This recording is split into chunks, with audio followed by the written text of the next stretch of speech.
আরিশান মৃধা নিজের রাগটা কোনো মতে চেপে চোয়াল শক্ত করে সারিমের দিকে তাকিয়ে বললেন, বেয়াদব ছেলে, বাবা হয় আমি তোমার, অন্তত এবার ন্যূনতম ম্যানার্স শেখো। সারিম বাবার কথায় দুই পকেটে হাত গুজে মুখে একটা বাঁকা হাসি ঝুলিয়ে অত্যন্ত নির্লিপ্ত গলায় জবাব দিল, আমার ম্যানার্স ঠিকই আছে ড্যাডি, সমস্যাটা তোমার। আগে নিজে ম্যানার্স শেখো, এরপর আমার সাথে কথা বলতে এসো। ছেলের মুখে মুখে এমন অদ্ভুত যুক্তি আর পাল্টা আক্রমণ শুনে আরিশান মৃধার চোখ মুখ ক্রোধে লাল হয়ে উঠল। তিনি এক পা এগিয়ে সে কিছুটা চড়া গলায় বললেন, বাবার সঙ্গে এভাবে কথা বলতে একটু লজ্জা করে না তোমার?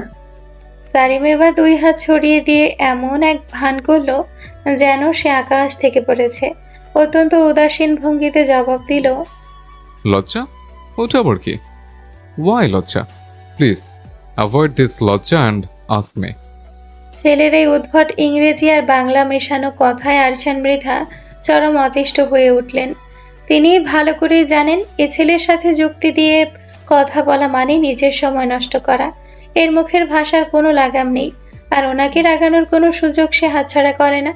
আরিশান মৃধা ওনার এই অতিষ্ঠ স্বভাবের ছেলের সাথে কথা আর বাড়াতে চাইলেন না। তিনি শুধু দাঁত চিবিয়ে একটা শব্দ উচ্চারণ করলেন। বেয়াদব। বলেই তিনি আর এক সেকেন্ডও সেখানে না দাঁড়িয়ে হনহন করে বাইরের দরজার দিকে চলে যাচ্ছিলেন। কিন্তু সারিম তো সারিমই, সে ওনাকে এভাবে সহজে ছেড়ে দেওয়ার পাত্র নয়। আরিশান মৃধা কিছুটা দূরে যেতেই সারিম পেছন থেকে চিল্লিয়ে বলে উঠল, তুমি তলে তলে বউ নিয়ে টেম্পো চালাও আর আমি বললি হরতাল? ছেলের এই কথা শুনে আরিশান মৃধা দুই হাত দিয়ে নিজের কান চেপে ধরলেন। ওনার নিজেরই অবাক লাগলো যে এই ছেলে ওনার নিজের রক্ত। তিনি আর পেছনের দিকে ফিরেও তাকালেন না। অত্যন্ত দ্রুত পায়ে হেঁটে মৃধা নিবাস থেকে বেরিয়ে গেলেন। ওনার চলে যাওয়ার দিকে তাকিয়ে সারিম ঠোঁট বাঁকিয়ে এক কুটিল হাসল। বাবার ভেতরের রাগটা সে খুব ভালো করেই উপভোগ করছে। সারিম সিঁড়ি বেয়ে উপরে উঠে গেল, তবে সে নিজের রুমে না গিয়ে সোজা 3 তলায় অরের রুমের দিকে অগ্রসর হলো। ওদিকে রুমে বসে জেবা আর অরি নিজেদের রেজাল্টের ব্যাপারে কথা বলছিল। সারিম যখন দরজার কাছে এসে দাঁড়ালো তখনই তার কানে পৌঁছালো অরির কণ্ঠস্বর। অরি জেবাকে বেশ গর্বের সাথে বলছিল, কোষের ওই মৃধা আবরার সারিম যতই কঠিন করুক না কেন, ওনারও একটা জিনিস মনে রাখা উচিত ছিল, অরিয়া কখনো হারে না। ঠিকই A+ পেয়ে দেখিয়ে দিয়েছে নিজের যোগ্যতায়। পাশ থেকে জেবা একটা দীর্ঘশ্বাস ফেলে একটু আফসোসের সুরে বলল, ইস, আমিও যদি তোর মতো ভালো রেজাল্ট করে A+ পেতাম। যাই হোক, মেডিকেলের জন্য তোকে অল দ্য বেস্ট। অন্তত তুই তো ডাক্তার হতে পারবি। অরি প্রকুচকে অবাক কণ্ঠে জিজ্ঞেস করলো। আমি ডাক্তার হব মানে? তুই কি করবি তাহলে? জেবা একটু লাজুক হাসলো। আরিশান মৃধার কথা মনে পড়তেই ও লজ্জায় মুখ লুকালো ওড়না দিয়ে। অরি ওর মুখের এই অদ্ভুত পরিবর্তন দেখে সন্দেহী গলায় জিজ্ঞেস করলো, কি হলো আবার তোর? এভাবে মুখ লুকাচ্ছিস কেন? জেবা লাজুক কণ্ঠে ফিসফিস করে বলল, মানে অডি, একটা কথা বলি দোস্ত তোকে, তুই আবার কাউকে বলিস না কিন্তু। অরি কৌতূহল সামলাতে না পেরে জলদি মাথা নাড়ল। জেবা আর চেপে রাখতে না পেরে বলেই ফেলল, তুই খুব জলদি খালামণি হবি, মানে তোর একটা ভাই বা বোন আসবে, মানে আমার দিক থেকে দেবর বা ননদ যেটাই হোক। উফ, সম্পর্কে কি জটিলতা! ধুর। জেবার কথা শুনে অরি যেন শখ খাট থেকে পড়ে যাওয়ার দশা হলো। তবে ওর চেয়েও বেশি অবাক আর স্তব্ধ হলো দরজার বাইরে দাঁড়িয়ে থাকা সারিম। এটা কেমনে সম্ভব? বিয়ের 1 মাস পার হতে না হতেই তার বাবা! ছি! সারিম এত করে মানা করার পরেও বুড়ো বাপটা শেষমেশ তার সম্পত্তি নতুন ভাগিদার নিয়েই আসলো। আহারে, সারিম বেচারার এখন আর একা সব সম্পত্তি আত্মসাৎ করা হলো না। অরির হা হয়ে যাওয়া অবস্থা দেখে জেবা একটু আশ্বাস দিয়ে বলল, আরে তুই যেমনটা ভাবছিস তেমন কিছুই না। অরি চোখ বড় বড় করে বলল। তাহলে কি? জেবা মুচকি হেসে বলল, আসলে আরিশান আঙ্কেল আমাকে সেদিন হসপিটালে নিয়ে গিয়ে full body pregnancy check up করিয়েছেন। উনি খুব জলদি বেবি নিতে চাচ্ছেন। জেবার কথায় অরি ভীষণ লজ্জা পেল। আরিশান মৃধা যে কয়দিনে জেবাকে নিয়ে এত কিছু ভেবে ফেলেছেন তা ওর স্বপ্নেরও বাইরে ছিল। অরি কৌতূহল নিয়ে আবার জিজ্ঞাসা করলো, আচ্ছা, তা না হয় বুঝলাম, কিন্তু এর জন্যে তোর মেডিকেলে পড়ার সাথে কি সম্পর্ক? জেবা ঠোঁট উল্টে বলল, আরিশান আঙ্কেল চান না আমি এখন মেডিকেলে পড়ি, উনি চান আমি যেন ওনার সাথে মন দিয়ে সংসার করি। অরি যেন এবার আকাশ থেকে পড়ল। আরিশান মৃধা এসব কথা বলেছেন, এটা বিশ্বাস করতে ওর খুব কষ্ট হলো। এতদিন তো দেখতো ওর বাবা পড়াশোনা নিয়ে কতটা স্ট্রিক্ট ছিলেন, আর এখন নিজেই সবচেয়ে বড় বাধা হয়ে দাঁড়িয়েছেন যে বা ডাক্তার হওয়া নিয়ে। অরি এবার মনে মনে কনফার্ম হলো জগতের সকল ব্যাটায় বউরে অন্য নজরে দেখে। তারা বাইরে একরকম আর ঘরের বউয়ের কাছে অন্যরকম। অরি এবার আরও একটু চেপে বসে কৌতূহল নিয়ে জিজ্ঞাসা করলো, আচ্ছা দেবা, একটা কথা জিজ্ঞেস করি, আমরা তো ফ্রেন্ড, সত্যি করে বলবি? জেবা বলল। বল, কি বলবি? তোকে সত্যি বলবো না তো কাকে বলবো? অরি এদিক ওদিক তাকিয়ে গলা নামিয়ে জিজ্ঞাসা করলো, আচ্ছা, বাবা তোর সাথে কেমন? আই মিন, উনি কি খুব বেশি রোমান্টিক? একটু বল না, আমার ভীষণ কৌতূহল হচ্ছে এটা জানার জন্য। জেবা তো জেবা, সে অরিকে একটু জ্বালানোর একটা মোক্ষম সুযোগ পেয়ে গেল। এমনিতেও অরি ওর যে ভালো রেজাল্ট করেছে, তার উপর আরিশান মৃধা অরিকে নিয়ে না জানি আরো কত প্রশংসা করবেন, আর জেবাকে ধমকে বলবেন অরিক থেকে কিছু শিখো। তাই জেবা বানিয়ে বানিয়ে বাড়িয়ে বলতে লাগলো। দোস্ত, তোকে যে কিভাবে বলি। জেবার মুখের অভিব্যক্তি দেখে অরি নিজেরই ঘাম ছুটে গেল। জেবা একটু আমতা আমতা করার ভান করে বলল, তোর বাবা একটু বেশিই করে। ওনার জন্য আমি এক দণ্ড শান্তিতে থাকতেই পারি না। যেখানেই ওনার সঙ্গে বের হই, ওনার নাকি সেখানেই মোড় চলে আসে। এটা আমার পক্ষে সামলানো আসলে খুব কষ্টকর। জেবা কথা শেষ করে পাশ ফিরতেই দেখতে পেল অরি একদম চুপচাপ বসে আছে। ওর মুখে কোনো অভিব্যক্তি নেই, খালি এক মনে ঠোঁট নাড়িয়ে কি যেন বিড়বিড় করে চলেছে। জেবা ওকে একটু কনুই দিয়ে গুঁতো মেরে জিজ্ঞেস করলো, কি হলো দোস্তর? অরি একদম রোবটের মতো উত্তর দিল, বাদাম নিয়ে একটু ঘুমোবো আমি। হঠাৎ করে তোর আবার ঘুম কেন পেল? অরি বলল, সত্যি দোস্ত, আমার ভীষণ ঘুম পাচ্ছে। ও আচ্ছা, তাহলে ঘুমা, আমি আসছি। অরি জেবা রুম থেকে বেরিয়ে এলো। জেবাকে বের হতে দেখে সারিম চট করে দরজার পাশে দেওয়ালের আড়ালে লুকিয়ে গেল। জেবা সিঁড়ি দিয়ে নেমে যেতেই সারিম দ্রুত পায়ে অরির রুমে ঢুকে পড়ল।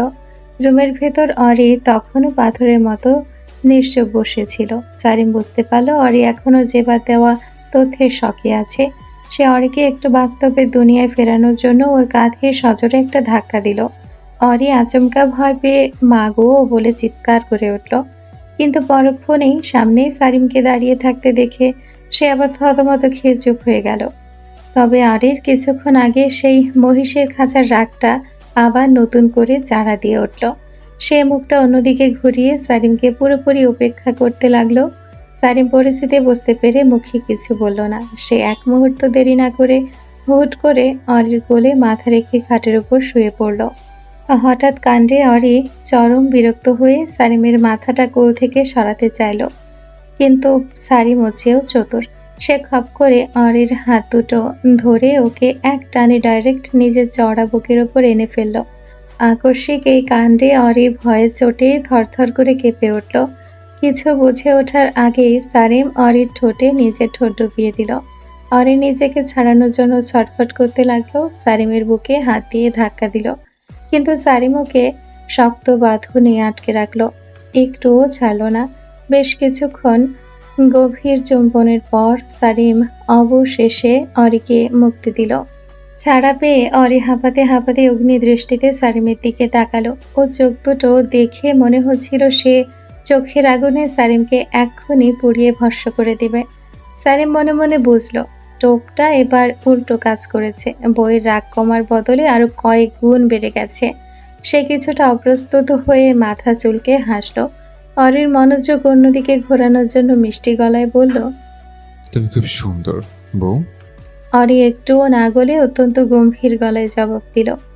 আমি জানি। সারিম এবার একটু হেসে বলল, তোমার নামটাও খুব সুন্দর। কে রেখেছিল তোমার নামটা? অরি ছোট্ট করে বলল। জানি না। সারিম ঠোঁট উল্টে বলল, ও, জানো না?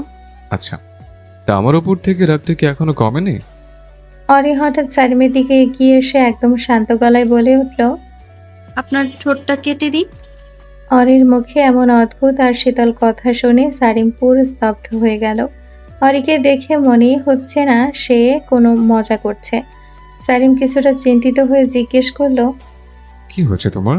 আর ইউ ওকে? তুমি ঠিক আছো?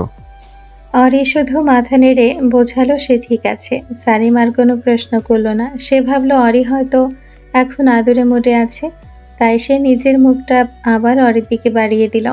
অরি সুযোগ বুঝে সারিমের মুখটা নিজের দু হাতের আঁচলায় শক্ত করে ধরল। তারপর হঠাৎ নিজের মুখ থেকে একতলা থুথু পুরোটা সারিমের ঠোঁটে আর মুখের ভেতর প্রবেশ করিয়ে দিল। পরক্ষণেই সে খাট থেকে উঠে দাঁড়িয়ে সোজা হয়ে বিছানায় উপুর হয়ে থাকা সারিমের পিঠের ওপর চড়ে বসল। অরির এই অবিশ্বাস্য কাণ্ডে সারিম চরম বিস্ময়ে চোখ বড় বড় করে ফেলল। এই বজ্জাত বেটি যে তাকে এভাবে থুতু দিবে তার সে কোনো জন্মেও ভাবেনি। ওদিকে অরি তখন সব রাগ ভুলে সারিমের পিঠে আরাম করে বসেছে। সে সারিমের গলাটা পেছন থেকে জড়িয়ে ধরে তার কানের কাছে মুখ এনে বলল, আমাকে এখন ঘোড়া চড়ান। আমার খুব ইচ্ছে করছে জানেন, ছোটবেলায় আমার বাবা আমাকে এভাবে পিঠে নিয়ে ঘোড়া চালাতেন। অরির কথা শুনে সারিম কষ্ট করে ঘাড় ঘুরিয়ে ওর দিকে তাকালো। বইয়ের মুখে ঘোড়া চড়ার উচ্ছ্বাস আর নিজ থেকে এমন একটা আবদার করতে দেখে সারি মুহূর্তেই গলে গেল। সে তো সবসময় এটাই চাইতো তার চন্দ্রিমা যেন মন খুলে তার কাছে সব আবদার করে, নিজের ভেতরে সবটুকু অধিকার তার উপর দেখায়। সারিম তার চন্দ্রিমার মুখের এই হাসির জন্য পৃথিবীর সবকিছু করতে রাজি। সে আর এক মুহূর্ত নষ্ট না করে অরির দু হাত নিজের কাঁধের উপর শক্ত করে রাখলো। তারপর 4 হাত পায়ে ভর দিয়ে সত্যিকারে ঘোড়ার মতো পুরো রুম জুড়ে অরিকে পিঠে নিয়ে ঘুরতে লাগলো। অরি খুশিতে একদম আত্মহারা হয়ে গেল। সে খিলখিল করে হাসতে হাসতে সারিমের গালে পরপর বেশ কয়েকটা চুমু খেলো। বইয়ের থেকে এরকম ফ্রিতে আদর পেয়ে সারিম ফুলে ফেঁপে উঠেছে খুশিতে। অরি সারিমের গলাটা আরো শক্ত করে জড়িয়ে ধরে পিঠের সাথে লেপ্টে রইল। অরির মনে হলো সে যেন আবারও সেই সোনালী শৈশবে ফিরে গেছে। ছোটবেলার সেই বাবার পিঠে চড়ার আনন্দটাই সে আজ সারিমের মাঝে খুঁজে পাচ্ছে। তার আবদারের সকল ভাণ্ডার যেন এখন এই একটা মানুষকে ঘিরেই। অরির এই চঞ্চলতা আর মুখের মিষ্টি হাসি দেখে সারিমের বুকটাও এক পরম সুখে আর শান্তিতে ভরে উঠল। গাড়িটা মেন রোড থেকে বেশ খানিকটা নিচের দিকে নেমে একটা নির্জন নদীর পাড়ে এসে সশব্দে থামল। জায়গাটা একদম নিঝুম শুনশান। পাশেই বিশাল বড় একটা ময়লার স্তূপ পড়ে আছে, সেখান থেকে পচা দুর্গন্ধ ভেসে আসছে। চারপাশের পরিবেশটা এতটাই আড়ালে যে বাইরে থেকে চেনার কোনো উপায় নেই এখানে কখনো কোনো মানুষ আসে কিনা। গাড়ি থামতেই দেলোয়ার তাড়াহুড়ো নিয়ে নেমে পেছনের দিকের দিকে ছুটে গেল। ওর পিছু পিছু গাড়ি থেকে নেমে এলো আন্তারা, মৃধা আর অনুপমা। দেলোয়ার ডিকির ভারী দরজাটা উপরে তুলল। তখন ভেতরে দৃশ্যটা দেখে ও চোখ মুখ মুহূর্তের মধ্যে অন্ধকার হয়ে গেল। সোলেমান শেখের নিথর রক্তাক্ত দেহটা সেখানে পড়ে আছে। পাশ থেকে আন্তারা, মৃধা আর অনুপমাও ডিকির ভেতর উকি দিল। তবে আন্তারা মৃধা একদম চুপ থাকলো, তার মুখে কোনো উদ্বেগের রেখা ফুটল না। একজন দক্ষ হার্ট সার্জন হিসেবে সে ভালো করেই জানতো সোলেমানকে যে জায়গায় আঘাত করা হয়েছিল সেখান থেকে তার বেঁচে ফেরার কোনো সুযোগই ছিল না। এদিকে বাবার কালো হয়ে যাওয়া মুখটা দেখে অনুপমার মনের ভেতর আন্তারা মৃধার প্রতি এক ধরনের ক্ষোভ জমতে শুরু করলো। দেলোয়ার নিজের চোখ মুখ শক্ত করে দাঁড়িয়ে থেকেই অস্থির গলায় প্রশ্ন করল, লাশটা এখন কি করব? রোডের কাছাকাছি এলাকা, কেউ দেখে ফেলার আগে দ্রুত একটা উপায় বলো। পাশ থেকে আন্তারা মৃধা অত্যন্ত ঠান্ডা গলায় উত্তর দিল। এটাকে বস্তায় ভরে নদীতে ফেলে দাও।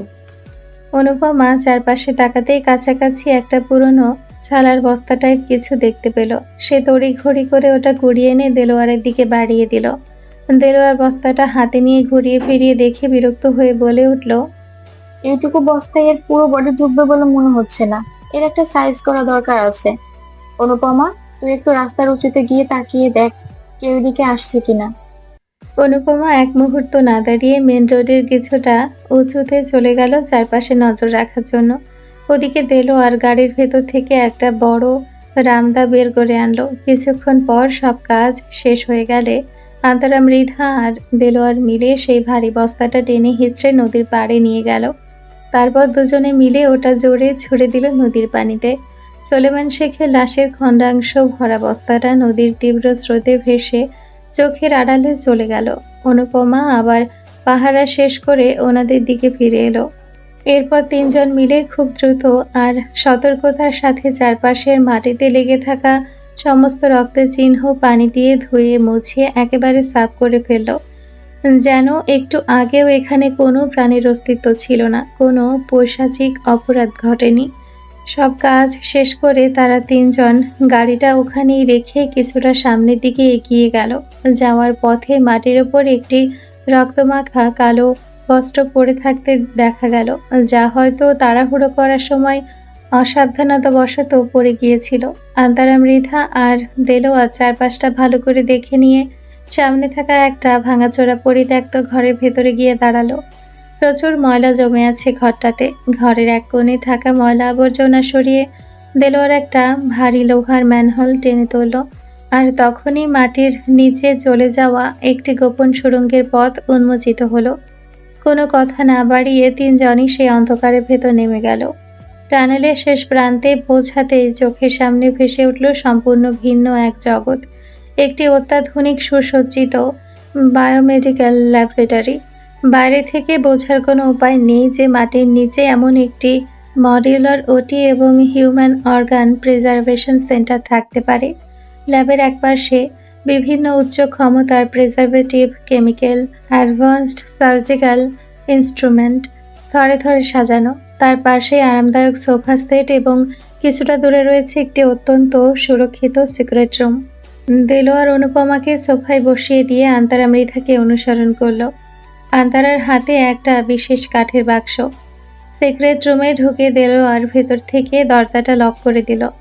রুমের ভেতরে তাপমাত্রা বেশ কম, অনেকটা কোল্ড স্টোরেজের মতো। চারপাশে তাকে রাখা স্বচ্ছ কাচের বক্সে মানব শরীরের বিভিন্ন গুরুত্বপূর্ণ হিউম্যান গ্রাফট অত্যন্ত বৈজ্ঞানিক উপায়ে রাখা আছে। আন্তারা মৃধার হাতের কাঠের বাক্সটির ভেতর ছিল সত্য বিচ্ছিন্ন করা সলেমান শেখের দুটি হিউম্যান কিডনি। আন্তারা অত্যন্ত পেশাদার ভঙ্গিতে হাতে সার্জিক্যাল গ্লাভস এবং মুখে মাস্ক পরে নিল। দেলোয়ারও নিজেকে জীবাণুমুক্ত করে প্রটেক্টিভ গিয়ার পরে নিলেও আন্তারার খুব কাছাকাছি গেল না। মানবাঙ্গ প্রিজার্ভেশনের মতো অত্যন্ত সংবেদনশীল এবং মাইক্রোসার্জিক্যাল প্রসিডিওরের সময় সে সবসময় কিছুটা দূরত্ব বজায় রাখে। আন্তারা মৃধা অত্যন্ত সতর্কতার সাথে কিডনি দুটি বের করে একটি বিশেষ রাসায়নিক তরল পদার্থ ইনজেক্ট করল, যার নাম অ্যাম্বার ফ্লুইড। অ্যাম্বার ফ্লুইডের এটি একটি অত্যন্ত মারাত্মক ও হাইপার টক্সিক সিনথেটিক বায়োকেমিক্যাল। এই তরলটির উত্তায়ী গ্যাস বা ভেপার যদি কোনো জীবিত মানুষের ফুসফুসে প্রবেশ করে, তবে তা তাৎক্ষণিকভাবেই তার সেন্ট্রাল নার্ভাস সিস্টেমকে অকেজ করে দেয়। ফুসফুস থেকে রক্তে মেশার মাত্র 1 সেকেন্ডের মধ্যে এটি শরীরের কোষগুলোকে গভীর কোমায় পাঠিয়ে দেয়, যার ফলে কার্ডিওরেসপিরেটরি অ্যারেস্ট হয়ে মানুষের মৃত্যু ঘটে। তবে মানব অঙ্গ সংরক্ষণের ক্ষেত্রে এই কেমিক্যালের কার্যকারিতা বিস্ময়কর।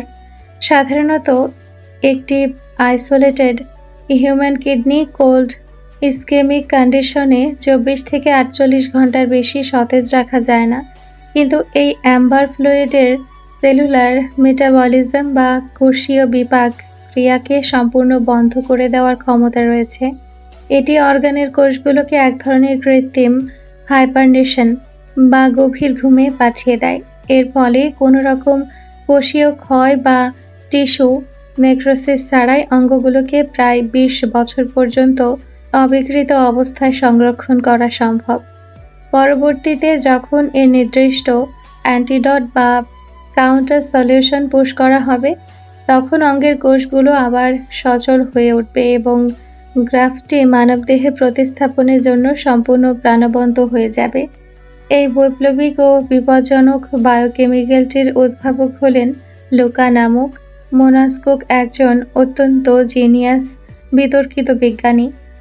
মানব কল্যাণে নিজের গবেষণা ব্যবহার করতে গিয়ে আইনি ও নৈতিক জটিলতার কারণে যখন বৈজ্ঞানিক সমাজ তাকে বর্জন করে, তখন লুকা নিজের মেধা নিয়ে আন্ডারওয়ার্ল্ডের অন্ধকার জগতে পা বাড়ায়। বর্তমানে সে আন্তর্জাতিক ব্ল্যাক মার্কেটের অন্যতম শীর্ষ হিউম্যান অর্গান লিডার। বহু বছর আগে অবৈধ অর্গান পাচারের সূত্রে আন্তারা মৃধার সাথে তার পরিচয় হয় এবং লুকার কাছ থেকে আন্তারা এই অ্যাম্বার ফ্লুইডের ফর্মুলা ও সলিউশন সংগ্রহ করেন। তখন থেকে লুকার সাথে ওনাদের কোটি কোটি টাকার এক বিশাল সিন্ডিকেট গড়ে ওঠে, যেখানে লুকা তাদের কাছ থেকে চড়া দামে এই সংরক্ষিত ফ্রেশ অর্গানগুলো কিনে নিত। রাসায়নিক পুশ করার নিখুঁত প্রক্রিয়া শেষ করে আন্তারা মৃধা কিডনি দুটিকে একটি স্টেরিলাইজড কাচের বক্সে রাখলো এবং পাশের নির্দিষ্ট র্যাকে ফ্রিজ আপ করে দিল। কাজ শেষ করে তারা দুজনেই ওই গোপন কক্ষের একদম শেষ প্রান্তে থাকা একটি কর্নারের দিকে এগিয়ে গেল। সেখানে একটি বিশাল বায়োমেট্রিক ও ইলেকট্রনিক সিকিউরিটি লক সংবলিত ইস্পাতের দরজা দেখা যাচ্ছে। এ দরজার ওপারে রয়েছে তাদের আসল ভল্ট, যেখানে প্রায় ৩,০০০ মানব অঙ্গ অবৈধভাবে প্রিজার্ভ করে রাখা আছে। দরজার ঠিক মাঝখানে রয়েছে একটি হার্ট শেপের এনক্রিপ্টেড প্যানেল, যার উপরে কিছু ডিজিটাল কোড বা ওয়ান ওয়ে পাসওয়ার্ড স্ক্রিপ্ট করা। একমাত্র সোলেমান শেখের কাছে থাকা সেই বিশেষ মেটাল লকেটটি এই প্যানেলে স্পর্শ করালেই কেবল বায়োলকটি আনলক হবে এবং ভেতরের মূল কোল্ড ভল্টটি খুলবে। দেলোয়ার সেই বন্ধ দরজার দিকে তাকিয়ে থেকে বেশ চিন্তিত ও উদ্বিগ্ন গলায় জিজ্ঞেস করলো, লোকার সাথে আমাদের যে ডিল হয়েছিল তার ডেডলাইন কিন্তু ঘনিয়ে আসছে। এই নির্দিষ্ট সময়ের মধ্যে যদি আমরা ৩,৫০০ অর্গানের চালান ডেলিভারি করতে না পারি তবে কিন্তু আমাদের মৃত্যু নিশ্চিত। আন্তারা মৃধা কথাটি শুনে স্তব্ধ হয়ে রইল, কোনো উত্তর দিল না। তবে তার চোখের মনি আর কপালে সূক্ষ্ম ঘাম বলে দিচ্ছিল ভেতরে ভেতরে সে নিজেও এবার কতটা আতঙ্কিত। লোকার নিষ্ঠুরতা ও ক্ষমতা সম্পর্কে সে খুব ভালো করেই জানে। ডিল অনুযায়ী পণ্য না পেলে লুকা ওদের কাউকে জীবিত রাখবে না। মনে পড়ে আগের কথা, এত বিশাল পরিমাণ মানবাঙ্গ ল্যাবে দীর্ঘ সময় সেভ রাখার জন্য তারা লুকার কাছ থেকে বিপুল পরিমাণ মূল্যের অ্যাম্বার ফ্লুইড অ্যাডভান্স নিয়েছিল। তাদের চুক্তিটি ছিল এমন, ৩,৫০০ অর্গানের মোট মূল্যের অর্ধেক টাকা লুকা ওনাদের কাছ দিবে আর বাকি অর্ধেক টাকা কেমিক্যালের দাম হিসেবে কেটে রাখা হবে। এই ডিলটি সম্পূর্ণ করার জন্য সময় দেওয়া হয়েছিল মাত্র ২ বছর। কিন্তু ঠিক তখনই জাহরিমা পোল্টি খায় আর তাকে না চাইতেও মারতে হয়। এরপর সেই লকেটের নিখোঁজ হয়ে যাওয়া এবং পরবর্তীতে আন্তারা মৃধা নিজের দীর্ঘদিন কোমায় চলে যাওয়ার কারণে পুরো অপারেশনটি থমকে যায়। লুকা দীর্ঘ ১৪.৫ বছর ধরে চরম ধৈর্যের সাথে অপেক্ষা করছিল, কিন্তু সম্প্রতি যখন সে আন্ডারওয়ার্ল্ড সোর্সের মাধ্যমে জানতে পারল যে আন্তারা মৃধা কোমা থেকে ফিরে এসছে, তখন সে আবার ওনাদের উপর চাপ সৃষ্টি করে। লুকা এক প্রকার বাধ্য করে ডিলটি রিঅ্যাক্টিভেট করে এবং ৩,৫০০ অর্গানের চূড়ান্ত ডেলিভারির জন্য মাত্র ৬ মাসের আলটিমেটাম দেয়। লকেট ছাড়া ওই দরজার ভেতরে অর্গানগুলো বের করা অসম্ভব, আর সময় দ্রুত ফুরিয়ে আসছে। সব মিলিয়ে এক অদৃশ্য মৃত্যুর ফাঁদ যেন ধীরে ধীরে তাদের ৩ জনকে চারপাশ থেকে ঘিরে ধরছে। অনুপমা জামাই গোপনে বসানো জিপিএস ট্র্যাকারের সিগন্যাল অনুসরণ করে আয়ুষ অবশেষে সেই পরিত্যক্ত গুদাম ফ্যাক্টরির সামনে এসে পৌঁছালো। তার সাথে রয়েছে অবিরাম এবং আয়ুষের পুরো সিআইডি টিম। সবাই গাড়ি থেকে নেমে অত্যন্ত সতর্কতার সাথে পজিশন নিল।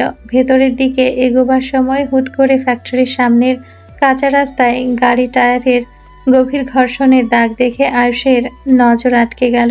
সে অবিরামকে ইশারা করে বলল, মনে হচ্ছে খুব বেশি সময় হয়নি। এখান থেকে কোনো গাড়ি দ্রুত গতিতে বেরিয়ে গেছে। এই দেখো, টায়ারের তাজা দাগ। এটা সোজা মেইন রোডের দিকে নির্দেশ করছে। অবিরাম সেদিকে তাকিয়ে একটু হতাশ গলায় বলল, তাহলে এখানে এসে এখন আর কি লাভ হলো? আমার তো মনে হচ্ছে অপরাধীরা সমস্ত তথ্য প্রমাণ লোপাট করে এখান থেকে লাপাত্তা হয়ে গেছে। আয়ুষের ঠোঁটের কোণে একটা বাঁকা হাসি ফুটে উঠল। সে আত্মবিশ্বাসী গলায় বলল, অপরাধী যতই চালাক হোক না কেন, কোথাও না কোথাও কোনো একটা সূত্র সে নিশ্চয়ই রেখে দেয়। চলো ভেতরে যাই। অন্ধকার ও স্যাঁতসেঁতে গুদামটার ভেতরে দিনের আলো পৌঁছাচ্ছিল না বললেই চলে। আয়ুষ নিজের ফ্ল্যাশ লাইটটা অন করে চারপাশটা স্ক্যান করতে শুরু করলো। বাকি সিআইডি অফিসাররাও তাদের হাতের সার্চ লাইট চালিয়ে চারপাশের প্রতিটি কোণ খুঁটিয়ে দেখতে লাগলো। হাঁটতে হাঁটতে গুদামের একদম ভেতরের দিকে যাওয়ার সময় হঠাৎ করে আয়ুষের বুট জুতোর নিচে কিছু একটা পড়ার মট করে শব্দ হলো। আয়ুষ থমকে দাঁড়িয়ে লাইটের আলোটা নিচের দিকে ফেলল। নিচু হয়ে জুতোর নিচ থেকে একটি ছোট চিপ তুলে নিতেই সে চিনতে পারল এটা অনুপমাকে ট্র্যাক করার জন্য তাদেরই বসানো জিপিএস ট্র্যাকারটা।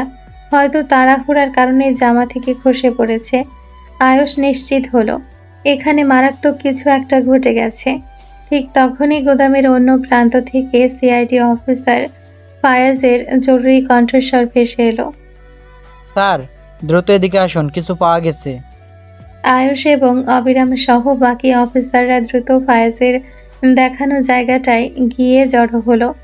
সেখানে আলো ফেলতে সবার চোখ ছানাবড়া হয়ে গেল। ঘরের ঠিক মাঝখানে একটি কাঠের চেয়ার উল্টে পড়ে আছে, যার সাথে মোটা দড়ি জড়ানো, আর তার চারপাশের মেঝেতে দেওয়ালে ছিটকে লেগে আছে প্রচুর পরিমাণ তাজা রক্তের দাগ। আয়ুষ চেয়ারটার কাছে হাঁটু গেড়ে বসে জায়গাটা খুব সূক্ষ্মভাবে পর্যবেক্ষণ করতে লাগলো। হঠাৎ করে চেয়ারের পায়ার নিচে চকচক করে ওঠা একটা সোনালি ব্র্যান্ডের হাতঘড়ি তার নজরে এলো।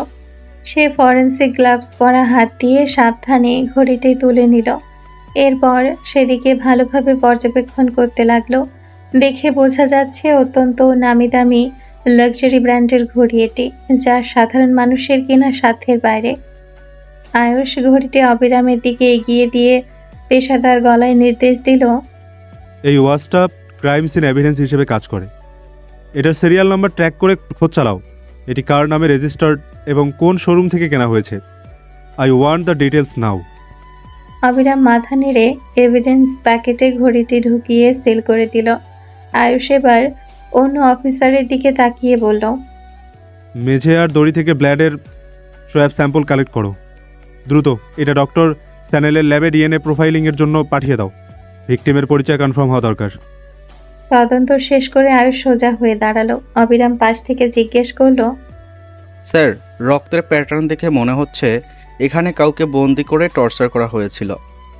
আয়ুষ তীক্ষ্ণ দৃষ্টিতে পুরো ঘরে রক্তের দাগগুলো দূর থেকে অ্যানালাইসিস করে গম্ভীর গলায় বলল, শুধু টর্চার নয়, রক্তের এই বিপুল পরিমাণ আর আর্টারিয়াল স্পার্টের দাগ বলছে ইটস এ মার্ডার। এখানে কাউকে নৃশংসভাবে খুন করা হয়েছে। অবিরাম চারপাশ দেখে অবাক হয়ে বলল, খুন হলে লাশ কোথায়? পুরো গুদাম তো ফাঁকা। আয়ুষ পকেট থেকে একটা সিগারেট বের করে লাইটার দিয়ে ধরিয়ে বলল, সেটাই এখন আমাদের বের করতে হবে। এই স্পটে বডি পাওয়া যাবে না। ক্রিমিনালরা প্রমাণ নষ্ট করার জন্য ভিকটিমের ডেড বডি কোনো সেফ জোনে সরিয়ে ফেলেছে। তাহলে বডি কোথায় নিতে পারে বলে আপনার ধারণা স্যার? অবিরাম জানতে চাইল। আয়ুষ সিগারেটে ধোয়া বাতাসে ভরিয়ে দিয়ে ঠান্ডা মাথায় বলল, এভিডেন্স ভ্যানিশ করার জন্য এই রুটের ক্রিমিনালরা সাধারণত নদী বা জলাশয়কে বেছে নেয়। আমাদের forensic sniper dog K9 unit ডাকো। ওরাই রক্তের গন্ধ শুকে বডি ডিসপোজালের রুটটা বের করবে। আর এখনই লোকাল পুলিশকে অ্যালার্ট করো। শহরের এই বেল্টের যতগুলো নদী আর খাল আছে সব জায়গায় যেন কোস্টাল ফোর্স আর ডুবুরি নামানো হয়। অবিরাম সম্মতি জানিয়ে দ্রুত ওয়্যারলেসে হেডকোয়ার্টারে যোগাযোগ করতে করতে ঘর থেকে বেরিয়ে গেল। অবিরাম চলে যাওয়ার পর আয়ুষ একা দাঁড়িয়ে পাইপলাইনের মতো করে সিগারেটের শেষ টানটা দিল। পুরো কেসটা ক্রমেই আরও জটিল রূপ নিচ্ছে। ঠিক তখনই তার প্যান্টের পকেটে থাকা ফোনটা সশব্দে কেঁপে উঠল। স্ক্রিনে চোখ পড়তেই দেখল রিয়া নাম্বার থেকে কল আসছে। আয়ুষের মুখের অবয়ব মুহূর্তের মধ্যে কঠোর হয়ে গেল। এই মুহূর্তে কোনো ব্যক্তিগত আবেগ বা ওসব ফালতু নাটকের জন্য তার সময় নেই। সে কলের সবুজ বাটনটা তো চাপলই না, বরং 1 সেকেন্ডও নষ্ট না করে রিয়া নাম্বারটা ডাইরেক্ট ফোন বুকের ব্লক লিস্টে পাঠিয়ে দিল। ফোনটা আবার পকেটে রেখে সে নতুন উদ্যমে ক্রাইম সিনের দিকে মনোযোগ দিল। আরিশান মৃধা বাড়ি ফিরতেই শুনতে পেলেন উপরের ঘর থেকে ভীষণ চিল্লাপাল্লা আর হট্টগোলের আওয়াজ আসছে। অরিয়া জেবা দুজনে মিলে চেঁচামেচি করছে। ড্রয়িং রুমে গিয়ে ওনার চোখ আটকালো সারিমের দিকে। সারিম বেশ আয়েশ করে সোফায় বসে টিভিতে রিনা খানের দজ্জাল শাশুড়ি সিনেমা দেখছে আর মনোযোগ দিয়ে পপকর্ন খাচ্ছে। ছেলের সঙ্গে আরিশান মৃধার কথা বলার মতো মুড না থাকলেও ওপরে কি হচ্ছে তা জানার জন্য তিনি নিজেকে সামলাতে পারলেন না। এগিয়ে গিয়ে জিজ্ঞেস করেই বসলেন, কি হয়েছে ওদের দুজনের মধ্যে? এভাবে ঝগড়ার আওয়াজ আসছে কেন? সারিম আরিশান মৃধাকে দেখেও যেন না দেখার ভান করে পড়ে রইল, কোনো উত্তর দিল না। ছেলের এমন আচরণে আরিশান মৃধা এবার বেশ বিরক্ত হলেন। বাবার প্রশ্নের উত্তর না দিয়ে চুপ থাকাটা যে বেয়াদবি, এই ছেলে দিন দিন সেটাই প্রমাণ করছে। তিনি গলা কিছুটা চড়িয়ে বললেন, সারিম, আমি তোমাকে কিছু জিজ্ঞেস করছি, উত্তর কেন দিচ্ছ না? দিন দিন বড্ড বেয়াদব হচ্ছ। বাবাকে সম্মান করে ভুলে গেছো? সারিম এবার মুখ ঘুরিয়ে আরিশান মৃধার দিকে তাকালো, বেশ তাচ্ছিল্যের সুরে বলল, কে আমার বাবা? আমার তো কোনো বাবা নেই। আমার বাবা তো সে কবে আমাকে ত্যায্য করে দিয়েছে। আরিশান মৃধা অবাক হয়ে বললেন। কি যাতা বলছো সব? সারিম পপকর্ন চিবোতে চিবোতে বলল, আমি কোনো যাতা বলছি না। আমার সাথে কথা বলতে ইষ্ট কেন? যাও, নিজের নতুন ডাউনলোডের কাছে যাও, যাকে ঘরে আনার জন্য ইদানিং তুমি মরিয়া হয়ে উঠেছ। ছেলের মুখে এমন ইঙ্গিতপূর্ণ কথা শুনে আরিশান মৃধার মনে কিছুটা সন্দেহ জাগলো। ছেলে ঠিক কোন দিকে ইশারা করছে তা বুঝতে পেরেও তিনি গম্ভীর হয়ে জিজ্ঞেস করলেন, কি বলতে চাচ্ছ? পরিষ্কার করে বলো। সারিম এবার আচমকা আরিশান মৃধার হাত ধরে ওনাকে টেনে নিজের পাশের সোফায় বসিয়ে দিল। এরপর ওনার মুখে একটা পপকর্ন গুজে দিয়ে বলল, আমি কি বলছি তা তুমি আমার চেয়ে ভালো বোঝো।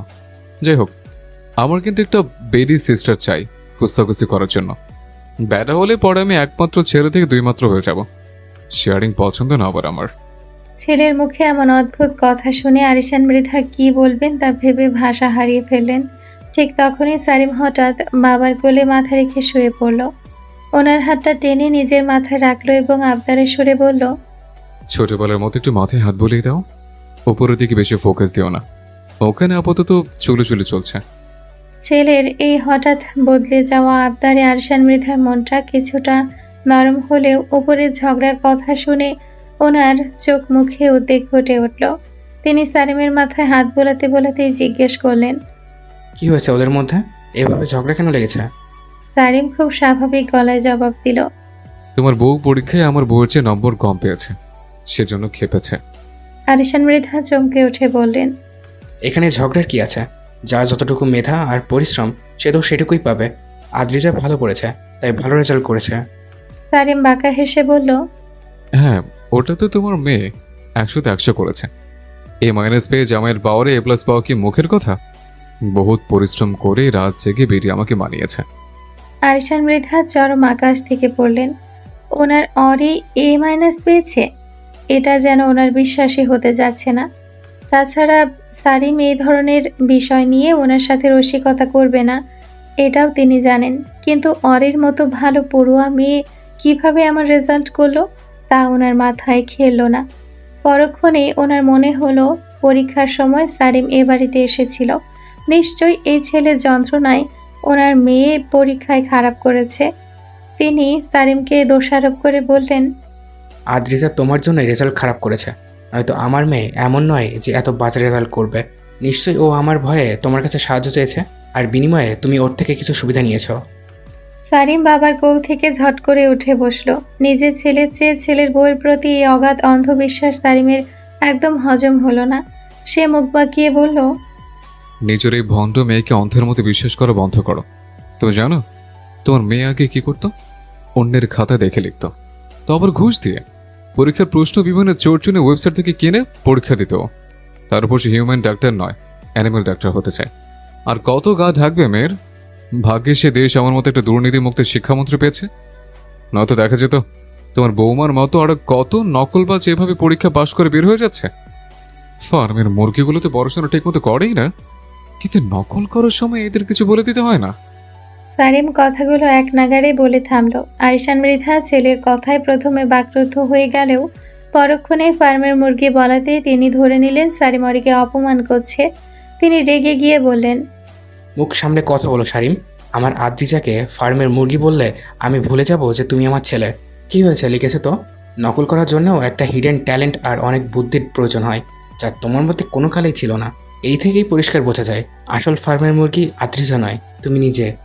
সারিম এবার এমন লজিক শুনে স্তব্ধ হয়ে ওনার দিকেই তাকিয়ে রইল। এ লোক বলে কি নকল করার জন্য নাকি আবার যোগ্যতা লাগে, আর তাকে নাকি ফার্মের মুরগি বলছে। নিজের বাবাকে যেন আজ নতুন করে চিনল সারিম। সে পাল্টা কিছু বলতে যাবে ঠিক তখনই ওপর থেকে যেবার তার স্বরে চিল্লানোর আওয়াজ ভেসে এলো। সে অরিকে উদ্দেশ্য করে চিৎকার করছে। আমার পাওয়ার সম্পর্কে তোর কোনো ধারণা আছে? দেশে সব আইন আমার স্বামীর কথায় চলে। তোর এই কুটলি দিয়ে পাশ করা পরীক্ষা আমি মানব না। আমি কত কষ্ট করে পড়লাম, আর A+ একা তুই পেলি? এটা হতেই পারে না, আমারও A+ লাগবে।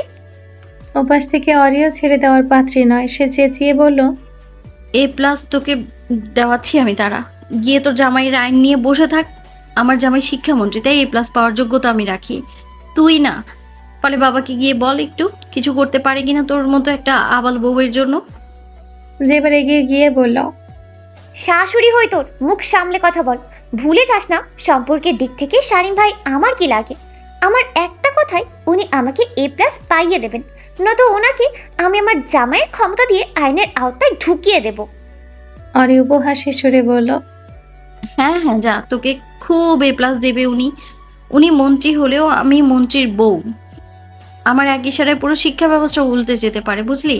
সো মুখ সামলে কথা বলে, এডুকেশন ছাড়া ওসব আইন ফাইনের কোনো দাম নেই। হ্যাঁ, ঠিক তখনই সদর দরজা দিয়ে বাড়ির ভেতর প্রবেশ করলেন আন্তারা মৃধা। ওনাকে দেখে সারিম আর আরিশান মৃধা দুজনেই ওনার দিকে তাকালেন। এত রাতে ওনাকে বাড়ি ফিরতে দেখে দুজনেই কিছুটা অবাক হলেন। আন্তারা মৃধা ওনাদের চোখে সন্দিহান দৃষ্টি বুঝতে পেরে কোনো কথা না বাড়িয়ে দ্রুত ওপরের দিকে চলে গেলেন। ওপরে এসে তিনি দেখতে পেলেন যে বার অরি পুরো দমে যুদ্ধক্ষেত্রে নেমেছে।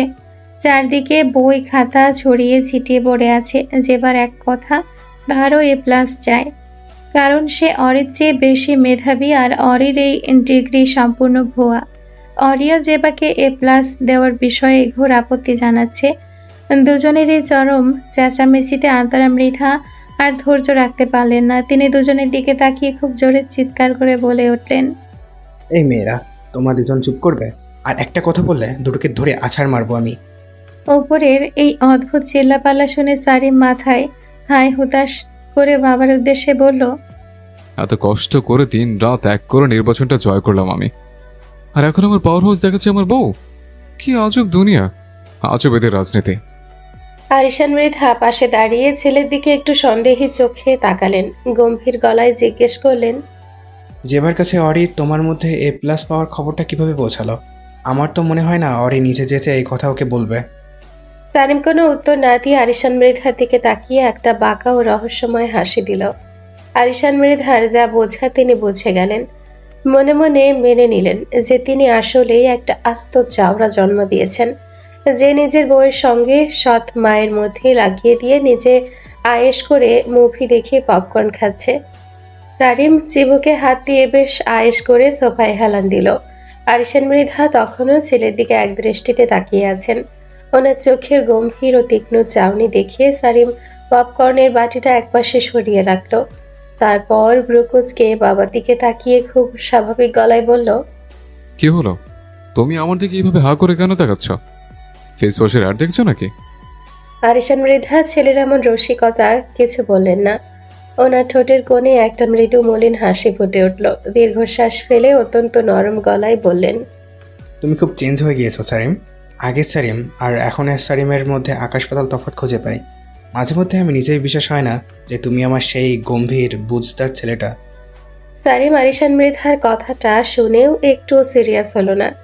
ওনার আবেগঘন কথাগুলোকে যেন ফু দিয়ে উড়িয়ে দিল। টিভির স্ক্রিন থেকে চোখ না সরিয়ে সে বাঁকা হেসে বলল, সো হোয়াট? সবসময় একই রকম থাকতে হবে এমন কোনো কথা আছে নাকি? আমি তোমার মতো একদম বোরিং পার্সন নই, বুঝলে? লাইফে একটু টুইস্ট থাকা দরকার। মনে যা চাইবে সবসময় সেভাবে চলাকে বেশি প্রাধান্য দেওয়া উচিত, নয়তো অকালে তোমার মতো বউ ভেঙে যাওয়ার সম্ভাবনা 99% আছে।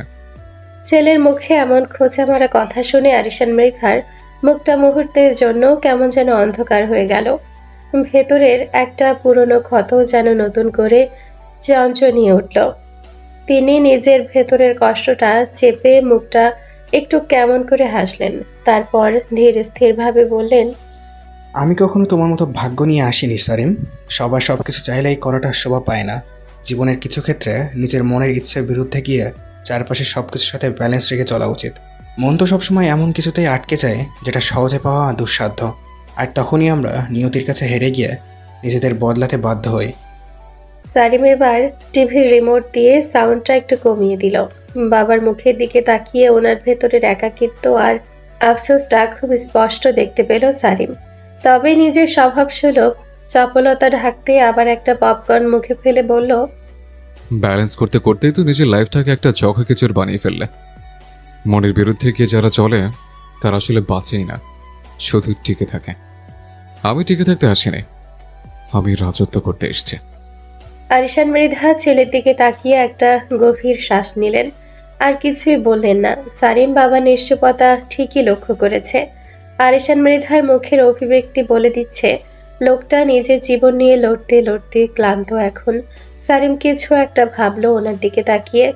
এদিকে জেবা আর অরি দুজনে একসাথে খাটের উপরে বসে আছে। চারপাশটা একদম নিঝুম।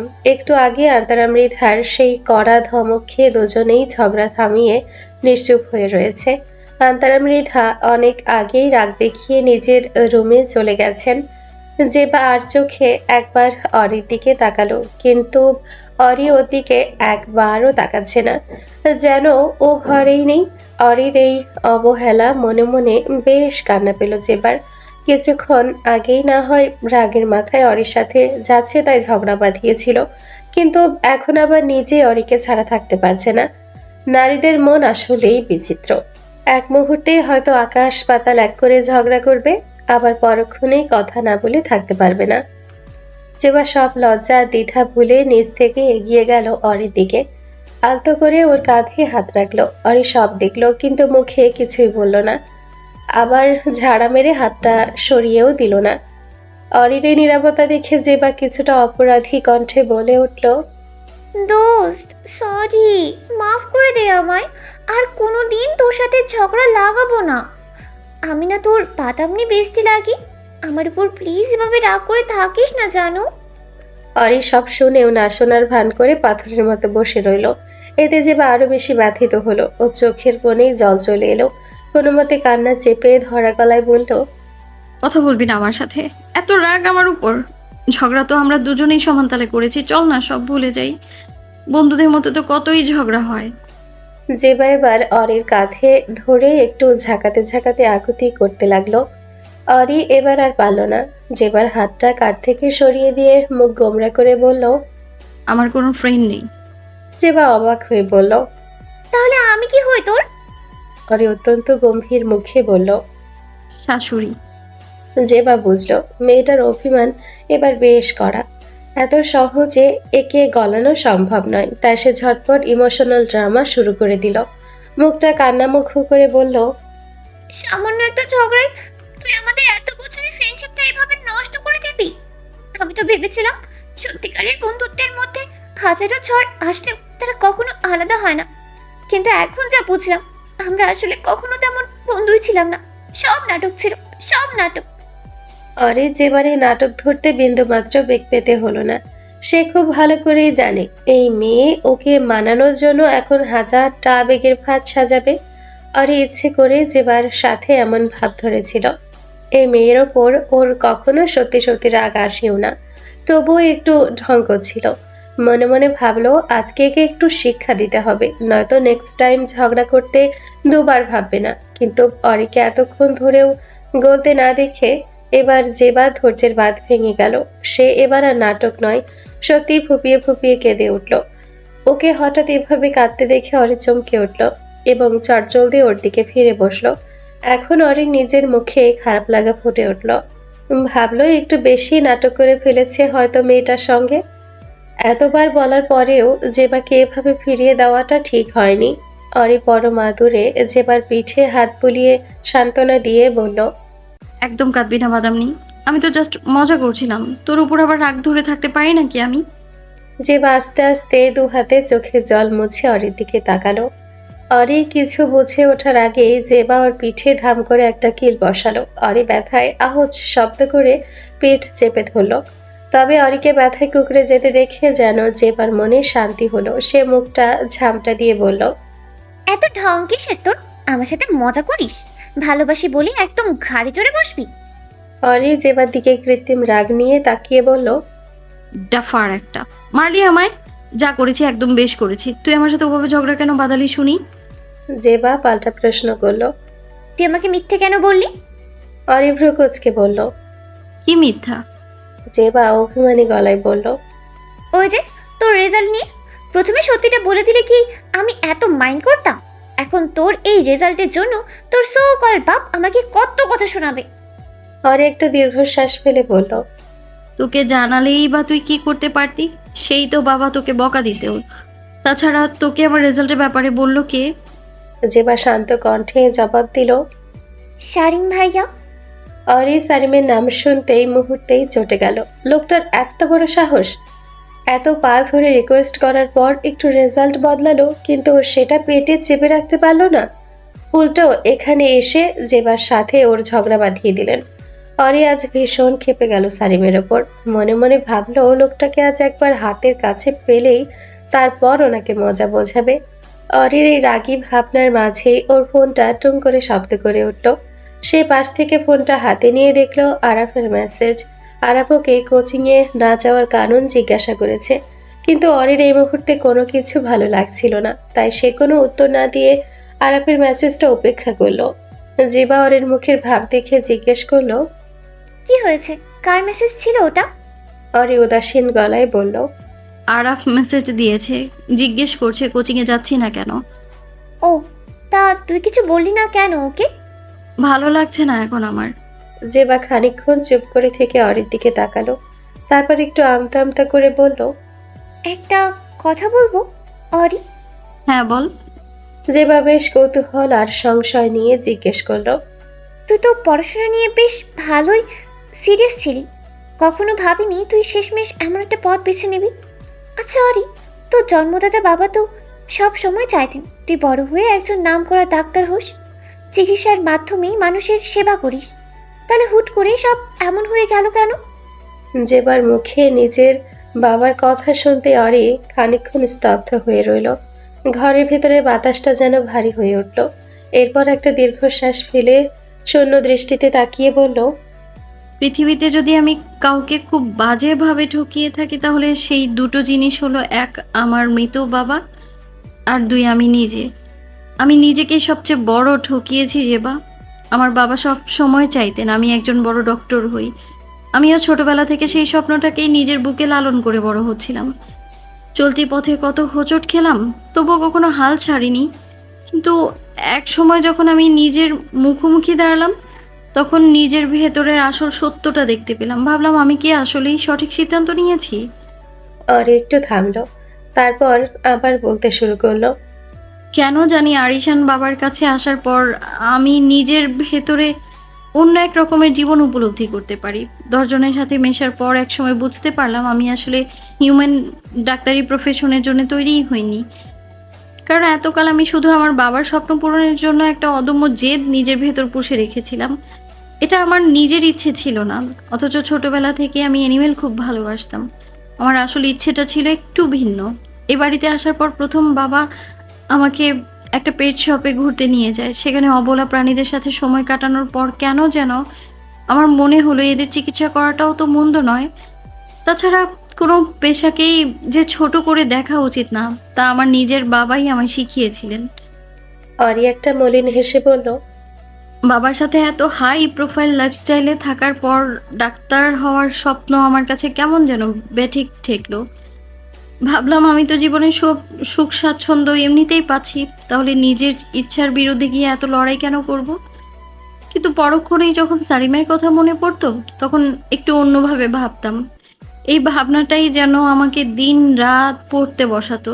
কিন্তু বিশ্বাস কর যেবা, পড়তে বসেও আমার মনটা শুধুমাত্র ওই অ্যানিমেলদের নিয়েই পড়ে থাকতো। বইয়ের ওই মোটা মোটা হিউম্যান পাতাগুলো আমাকে এক অদ্ভুত অস্বস্তি দিত, মাথায় ভীষণ চাপ অনুভব হতো আমার। জেবার হাতটা নিজের হাতের মুঠোয় নিয়ে অরি খুব বোঝদার মানুষের মতো বলল।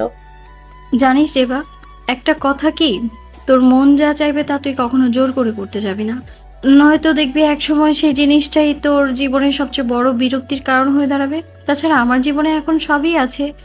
আগে সারিমকে নিয়ে মনের ভেতর যেই ভয় বা অনিশ্চয়তাটুকু ছিল, উনি নিজেই সেটা কাটিয়ে দিয়েছেন। আমি এখন আর কোনো বড় ইঁদুর দৌড়ে নামতে চাই না। না, আমি ওনার সাথেই সারা জীবন থাকতে চাই। আমাদের ছোট্ট একটা খুনসুটিময় সংসার নিয়ে। জেবা মন্ত্রমুগ্ধের মতো অরির কথাগুলো শুনতে লাগলো। অরির প্রতিটা শব্দ যেন ওর মনের কোথাও গিয়ে আঘাত করলো, কিন্তু কেন জানি অরির এই সুন্দর আর গোছানো ভাগ্যটা দেখে আজ জেবা নিজের ভেতরে এক তীব্র আফসোস জন্ম নিল।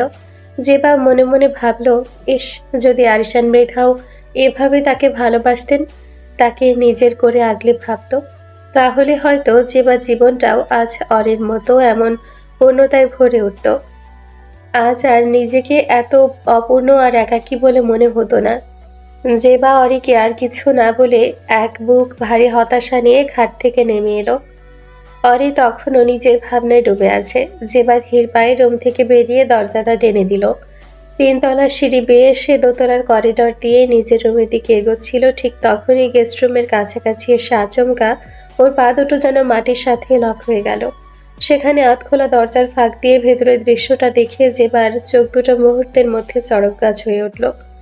ভেতরের আলো আধারিতে দেখা যাচ্ছে আরিশান মৃধা অত্যন্ত ঘনিষ্ঠভাবে আন্তারা মৃধার খুব কাছাকাছি দাঁড়িয়ে আছেন। বিষয়টা হলো, আন্তারা মৃধার চোখে কিছু একটা ঢুকেছে আর আরিশান মৃধা পরম যত্নে ওনার চোখের ভেতর ফু দিয়ে তা বের করার চেষ্টা করছেন। ওনার এক হাত আন্তারা মৃধার বাহু খুব শক্ত করে চেপে ধরে আছে।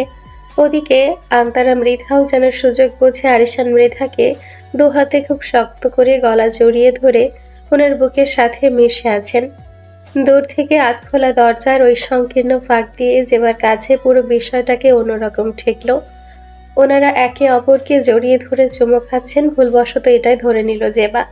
সে একদৃষ্টে স্তব্ধ হয়ে সেই দিকে চেয়ে রইল।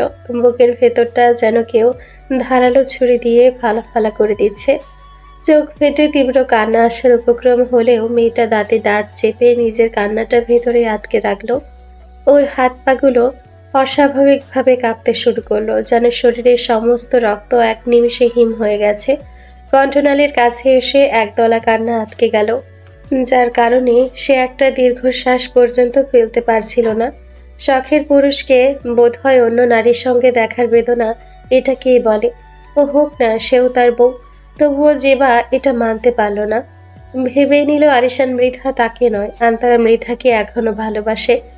জেবা তো ওনার কাছে একটা দায়িত্ববোধ মাত্র। এ পৈশাচিক মানসিক যন্ত্রণা আর নিজের চোখে দেখার মতো ক্ষমতা জেবার আর অবশিষ্ট ছিল না।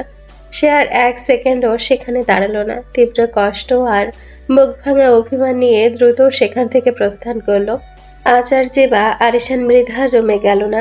নিজের সমস্ত আত্মসম্মান ধুলোয় মিশে যাওয়ার পর ওই রুমে যাওয়ার আর কোনো অধিকার তার নেই। সে ডাইরেক্ট সারিমের রুমের সামনে এসে দাঁড়ালো। ভিতরে সারিম অত্যন্ত মনোযোগ সহকারে ফোনে কোনো একটা জরুরি কাজ করছিল। জেবা খুব কষ্টে নিজের কাঁপতে থাকা হাতটা বাড়িয়ে দরজায় হালকা টোকা দিল। আসবো ভাইয়া? সারিম চোখ ঘুরিয়ে দরজার দিকে তাকাতেই দেখতে পেল জেবা দাঁড়িয়ে আছে, কিন্তু মেয়েটা দাঁড়িয়ে থাকার ভঙ্গিটা কেমন যেন টালমাটাল, যেন যে কোনো সময় মেঝেতে লুটিয়ে পড়বে। সারিম হাতের ফোনটা পাশে রেখে কিছুটা ব্যস্ত হয়ে জেবাকে বলল। ভেতর আসো। জেবা কোনো কথা না বলে ধীর পায়ে ঘরের ভেতর প্রবেশ করলো। সারিম জেবাকে সোফার দিকে ইশারা করে বলল, ওইখানে বসো। জেবা ধপ করে সোফায় বসে পড়ল। সারিম এবার তীক্ষ্ণ দৃষ্টিতে পা থেকে মাথা অবধি মেয়েটাকে খুব ভালো করে পরখ করে নিল।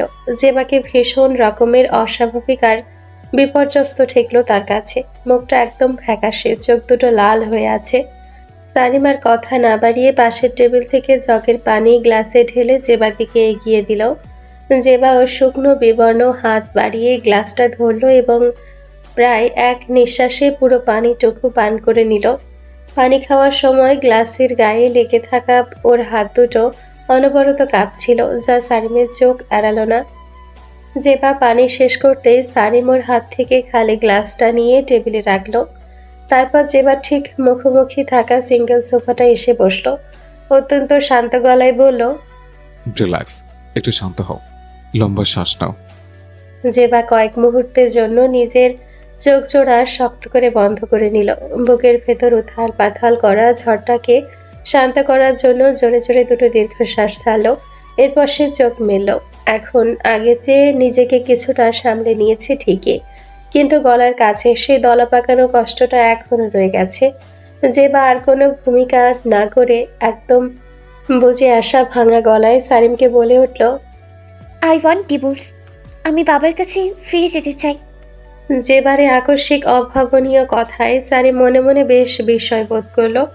যে মেয়ে আরশান মৃধাকে পাওয়ার জন্য পুরো দুনিয়ার সাথে লড়তে প্রস্তুত ছিল, সে আজ নিজে থেকে ডিভোর্স চাচ্ছে। তবে সারিম নিজের ভেতরের বিষয়টা বাইরে প্রকাশ পেতে দিল না। নিজেকে দ্রুত সামলে নিয়ে সে গম্ভীর গলায় জিজ্ঞেস করলো, বাবা কি কিছু করেছে তোমাকে? কোনো খারাপ ব্যবহার? যেবা বহু কষ্টে নিজের ভেতরের কান্নার বেগটা চাপলো। চোখের পলক না ফেলে একদম ছোট্ট করে উত্তর দিল। না। সারিম ভ্রুকুচকে বলল, তাহলে হঠাৎ করে এই ডিভোর্স চাওয়ার কারণটা কি? আমি কি তা জানতে পারি? যেবা এবার একদম নির্বিকার ও শান্ত কণ্ঠে উত্তর দিল। আমার পছন্দের বদল এসেছে। সারিম এবার সত্যি অবাক হলো। সে কখনো ভাবেনি এত বড় একটা সত্যি বা এমন একটা হালকা কথা যেবার মুখ থেকে এভাবে শুনবে। যেবা সারিমের চোখের দিকে তাকিয়ে আবার বলল, আমি আপনার বাবার সাথে আর থাকতে চাচ্ছি না। সত্যি বলতে উনিও আমার সাথে থাকতে চাচ্ছে না। তাছাড়া আমার ওনার উপর থেকে মন উঠে গেছে। আমি এখন অন্য একজনকে ভালোবাসি। সারিম এবার সম্পূর্ণ নিশ্চুপ হয়ে গেল।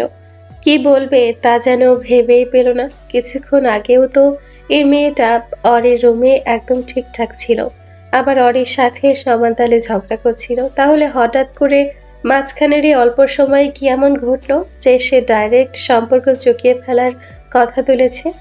সারিম একটু জেবাকে বাজিয়ে দেখার জন্য এবং ওর মনের আসল ভাবটা বোঝার জন্য জিজ্ঞেস করলো, ভেবেচিন্তে বলছো তো? মুখে ডিভোর্স বলাটা যত সহজ, বাস্তবে এই প্রসেসের মধ্যে দিয়ে যাওয়া কিন্তু ততটাই জটিল। তাছাড়া একবার ডিভোর্স হয়ে গেলে কিন্তু সবকিছু চিরতরে শেষ হয়ে যাবে। পর আফসোস করবে না তো? যেবার মুখে কোনো অনুশোচনা বা দ্বিধা চিহ্ন দেখা গেল না। নিজেকে যতটা সম্ভব শক্ত পাথর বানিয়ে সে নিষ্পৃহ গলায় জবাব দিল, না, আফসোসের কোনো প্রশ্নই আসে না। আমি নিজের সম্পূর্ণ ইচ্ছায় ওনাকে চিরতরে ছাড়তে প্রস্তুত। সারিম কয়েক সেকেন্ড চুপ থেকে হঠাৎ করেই বলে উঠল, তোমার কি আমার মাকে নিয়ে কোনো সমস্যা হচ্ছে? যেবা শুনল, তবে কোনো বাড়তি প্রতিক্রিয়া দেখালো না। একদম নির্লিপ্তভাবে বলল, না, আপনার মাকে নিয়ে আমার বিন্দু মাত্র কোনো সমস্যা নেই। আসলে আমি নিজে এখন নিজের ভুলটা বুঝতে পেরেছি। ওনার আর আমার বয়সের মধ্যে আকাশ পাতাল তফাৎ, যা কোনোদিনই খাপ খাওয়ার মতো না। তাছাড়া আমার সামনে এখনো বাকি জীবনটা পড়ে আছে। ওনার মতো একজন মাঝবয়সী মানুষকে নিয়ে কয়েকটা দিন সাময়িক মোহের বশে আমি আমার পুরো জীবনটা এভাবে নষ্ট করতে পারি না। সব দিক বিবেচনা করি এটাই আমার চূড়ান্ত সিদ্ধান্ত। সারিম এবার পুরো ব্যাপারটা নিজের মতো করে বুঝলো। যেবা যখন নিজে থেকে আরিশান মৃধাকে ছেড়ে যেতে চাচ্ছে, তখন তাকে আর আটকানোর বা মানানোর কোনো প্রয়োজন বোধ করলো না। সে মনে মনে ভাবলো ও হয়তো আরিশান মৃধার জীবনের এই অশান্তিটা দূর হওয়ার জন্য এটাই সবচেয়ে ভালো সমাধান। সারিম একটা দীর্ঘশ্বাস ফেলে বলল, ঠিক আছে, তবে আইনিভাবে সব কাজ সম্পূর্ণ হয়ে ডিভোর্স কার্যকর হতে অন্তত 3 মাস সময় লাগতে পারে। এই 3 মাস তুমি চাইলে এই বাড়িতেই থাকতে পারো, কারণ তোমার বাবা বর্তমানে দেশে নেই, উনি ব্যবসার কাজে বাইরে গেছেন। যেবা মাথা নেড়ে বলল, তার কোনো সমস্যা নেই। আমি এই বাড়িতে আর এক মুহূর্তও থাকবো না। আমি কাল সকালেই ফুপুর বাড়িতে চলে যাব। সারিম কৌতূহল নিয়ে জিজ্ঞেস করলো, এত কিছু ঘটে যাওয়ার পর তোমার কি মনে হয় তারা তোমাকে এত সহজে ক্ষমা করবে? যেবা এবার জানলার বাইরে অন্ধকার আকাশের দিকে তাকিয়ে একটা তপ্ত দীর্ঘশ্বাস ছাড়লো। মলিন হেসে বলল, ফুপু আমার মায়ের মতোই। ছোটবেলা থেকে ওনার বুকেই আমি মানুষ হয়েছি। আশা করি আমার এই ভুলের কথা শুনে উনি আমাকে এতটুকু অন্তত ক্ষমা করে দেবেন। তাছাড়া মানুষ তো ভুল থেকেই শিক্ষা নিয়ে নতুন জীবন গড়ে তোলে। আমিও না হয় তাই করলাম। সারিম এবার সোফায় পেট ঠেকিয়ে হঠাৎ করেই এক তীক্ষ্ণ প্রশ্ন ছুড়ে দিল। যে ছেলেটার কথা বললে সে কি সাদমান? যেবা এক মুহূর্তের জন্য থমকে গেল, তারপর কি যেন ভেবে শক্ত গলায় বলল, হ্যাঁ। যেবার মুখের কঠোর অভিব্যক্তি দেখে সারিম আর কোনো কথা বাড়ালো না। সে বুঝতে পারলো এই মেয়ে নিজের সিদ্ধান্ত নিয়ে ফেলেছে। যেবার সোফা থেকে উঠে দাঁড়ালো, বলল, আসি ভাইয়া, আশা করি বোন ভেবে কাজটা দ্রুত করার চেষ্টা করবেন। বলেই তারপর অত্যন্ত ধীর ও ক্লান্ত পায়ে সানিমের রুম ছেড়ে বাইরে বেরিয়ে গেল জেবা। জেবা ঘর থেকে বের হয়ে যেতে সানিম সোফায় বসে নিজের দুহাতে মুখটা শক্ত করে চেপে ধরল। তীব্র মানসিক স্ট্রেস আর ক্লান্তি যেন তাকে চারপাশ থেকে গ্রাস করছে।